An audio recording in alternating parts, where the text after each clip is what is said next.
In one section of the puzzle, all you need to do is stand on a button, and that button opens a gate for you to bowl a bubble into so you can progress. The only problem is that during SpongeBob's wind-up animation for bowling, he walks forward.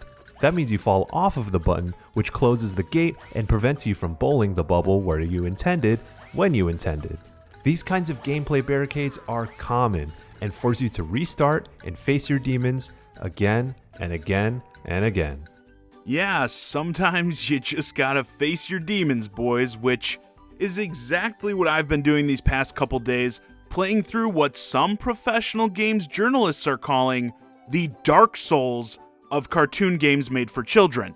SpongeBob SquarePants Battle for Bikini Bottom Rehydrated, and wanted to give my thoughts on the remaster, specifically the Nintendo Switch version of it, and discuss whether or not it's worth the price, as it was released for $30 here in the States. Now, I want to start off by saying this is a cult classic game that has a sizable fan base of people that grew up playing it, and I am not one of them. This was definitely a bit after my time. SpongeBob in general missed me by a fair bit. Like, this game came out in 2003, so I was a sophomore or junior in high school? Yeah, I had definitely graduated into the hentai by then, but I am a huge fan of old school 3D platformers, so in a way, while I don't have nostalgia for this game, I do have it for these types of games, at least. With this being a remaster, if you played the original, you'll immediately notice a significant improvement in the visuals. Character models and the environments have been polished up for this 2020 release, looking much truer to the actual show now.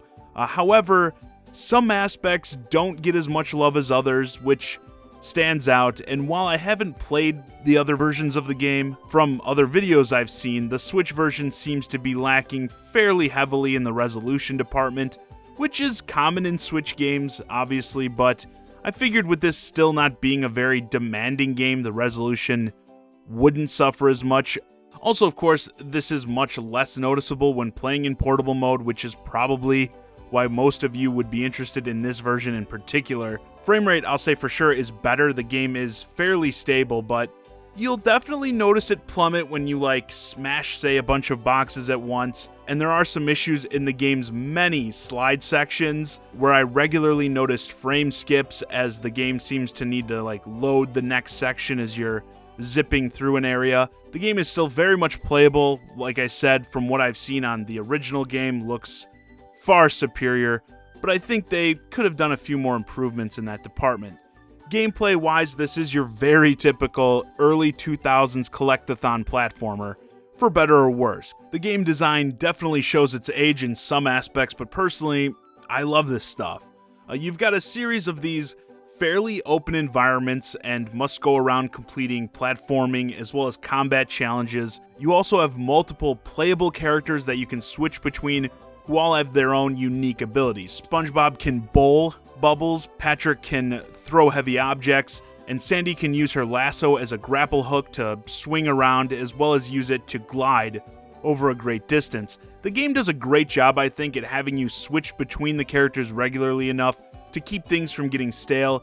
Not being familiar with the original myself, I can't really touch too much on how the feel of the game may have been altered, but I will say I think it controls very well. I expected the movement, platforming in that to feel pretty stiff with this being an older game and basically just being a remaster of it, but I was surprised at how good it all felt. Unlike other reviewers, like I touched on at the beginning, I did not find this game to be overly difficult or complicated.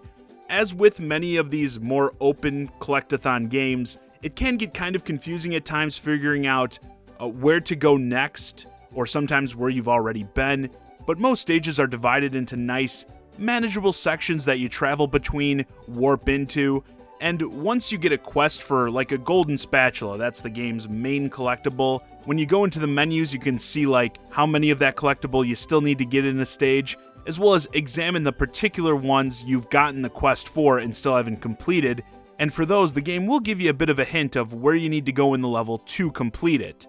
A great tool for those looking to be a completionist.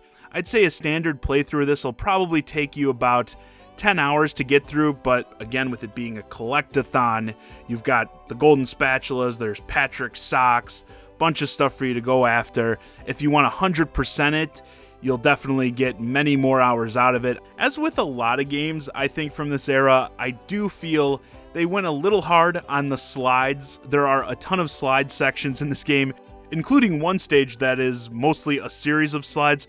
They're fun to do, don't get me wrong, but I felt that did get kind of repetitive. Also, invisible walls are a pretty big problem in this game. There's an abundance of instances where it looks like, hey, you could climb up this mountain or something with what seems to be a series of platforms, but you jump into it and it's like, nope, invisible wall.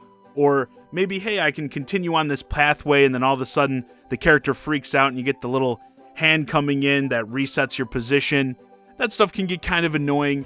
But here's the thing, it's hard to judge this kind of stuff in an instance like this, and this is probably the thing I'd be most interested to hear from you guys in the comments. Like, how do you tackle stuff like that when the game is a remaster? Like, as the game is mostly structured the same as what people played with the original, at least from what I've seen, most of the changes are cosmetic. The way the original stages were built out appears to be mostly intact, so it's like, even if it's something that I see as a negative design-wise, would I really want anything done about it in the remaster? I feel like for the intended audience, you want to have as few changes to the game as possible. People are playing it for the nostalgia, so in that regard, you'd want things to remain intact, but some newcomers might get turned off by that stuff. It's a weird situation. I myself tend to fall on the side of keeping the experience as true as possible. Either way, these aren't like game-breaking issues or anything, just stuff I found kind of annoying.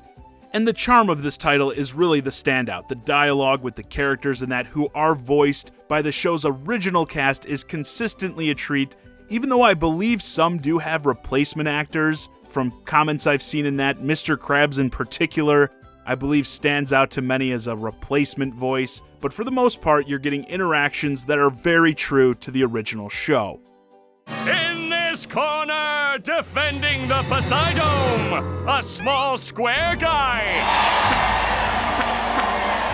And his challenger, a huge murderous robot shaped like a squirrel. Look, it's a giraffe. I think I need to get home to feed Gary. Beyond the main game, there's also a multiplayer mode where you and another player can take on a series of enemy waves together, as well as have some simple platforming challenges. There's online play for it, as well as LAN for people playing in the same room. This felt incredibly tacked on to me, though. I couldn't see people really playing this more than like a couple times. It's something you have a buddy over, you guys can play through once, but I don't think you're going to want to go through it again. I really don't think the game would lose anything by not having this mode included. Felt like just something they threw on there to make it feel like there was an added value, which, in that case, let's talk about the price. Battle for Bikini Bottom Rehydrated will set you back $30, which, I'm going to be honest, I think is a bit too steep. I'm not saying I think it's bad or anything, I thought it was really good actually, but it's like, I don't know how I could recommend this over like the Crash or Spyro collections where, yeah, you're paying a bit of a higher price point. Those are $40 games. You can probably get them cheaper by now. But in those instances, you're getting multiple games. I think it's hard to justify this title at $30 when you've got deals like that going around. But once more, I'm not the target audience for this. This is a cult classic game that I don't have any nostalgia for myself. I think if you're in that camp, like you grew up with this game, you can't wait to relive the experience, you'll probably get your value out of it. But if you're someone who is kind of on the fence, I'd personally wait till we get a discount. Anyway, with that, this video's a wrap. Let me know your thoughts on SpongeBob SquarePants Battle for Bikini Bottom in the comments. Did you grow up with this game? And do you think this remaster is worth the price? Hey guys, I hope you enjoyed this discussion of SpongeBob SquarePants Battle for Bikini Bottom. If you're new to the channel, please consider subscribing. And if you want to keep the conversation going, hit me up on Twitter @JohnnyZakari, and join my Discord, ChiGuy and Friends. Link to both in the description below. And as always, thanks for watching.